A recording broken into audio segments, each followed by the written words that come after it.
So he's still mad I haven't traded for Maurice Spates, but in all fairness, I did look into it. There was just nothing we could trade for him. No trade results found, so I did try, but there was nothing we could do about it.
Can you believe this?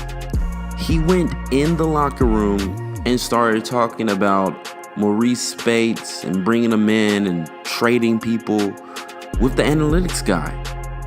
I mean, how do you do that? How do you go inside the locker room after a game and just start talking about who you're trying to trade for? I mean, now I gotta go and talk to all these other guys and try to, calm this firestorm down.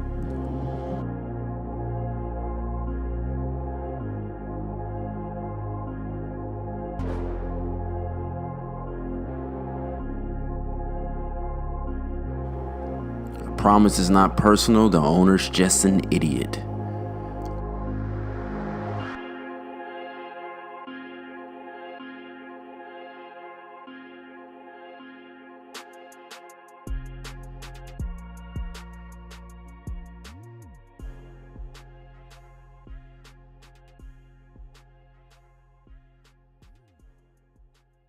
Now, the crazy part about this is I am shopping his name around, but not for Maurice Spates.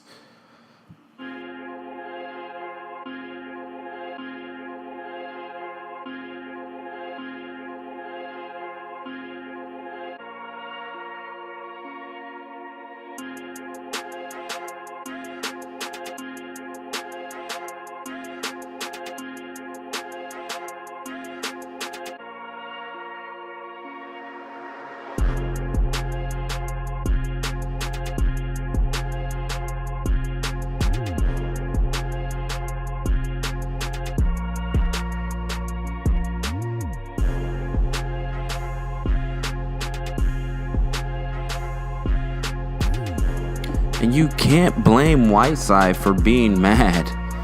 I mean, you just can't do that as an owner. I would be ticked off too.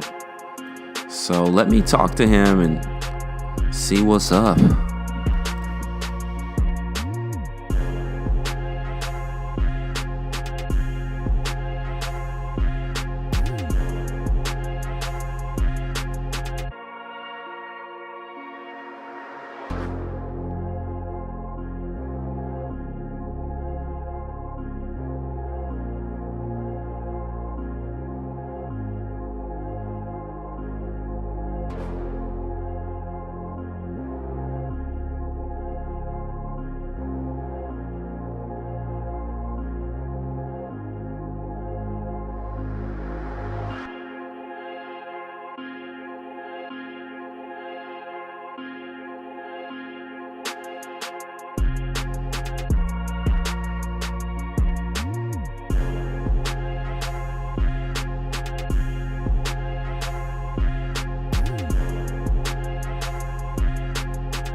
Since the trade deadline is approaching, I wanted to show you guys the final trades I made. I know I didn't really go through the trades that I went through this season. This really wasn't me trying to rebuild. I mean, it is me rebuilding, but this was more so for me to let you guys see the MyGM. So here's one of the final trades I did right before the deadline. Was trading Patrick Beverley, Jonas Valanciunas, and to bring in Chris Middleton and Matthew Dellavedova. As you guys know, I have a plethora of people who think they should start, and so I got to do something to appease these guys.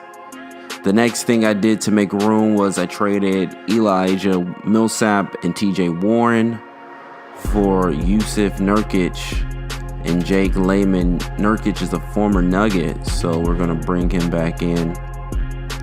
And then the last blockbuster trade that I made was for Derrick Rose and Nikola Jokic for Devin Booker and Tyler Unis.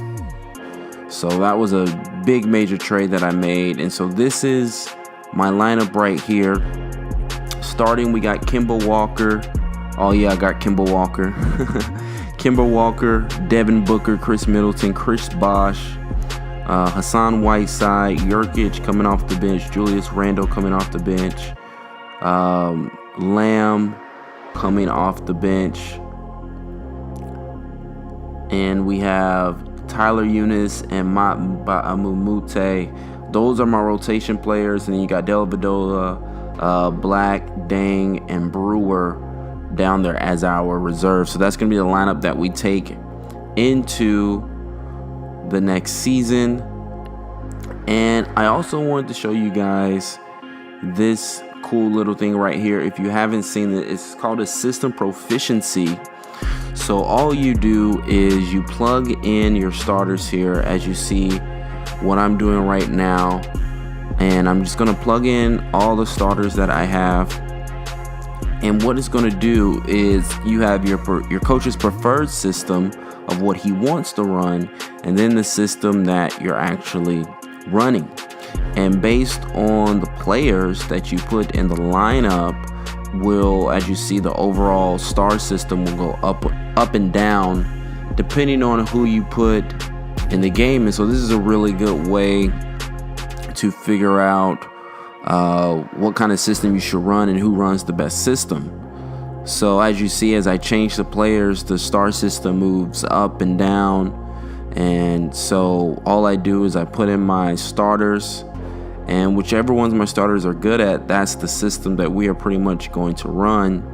And it's even cool, it shows how different players are for different systems.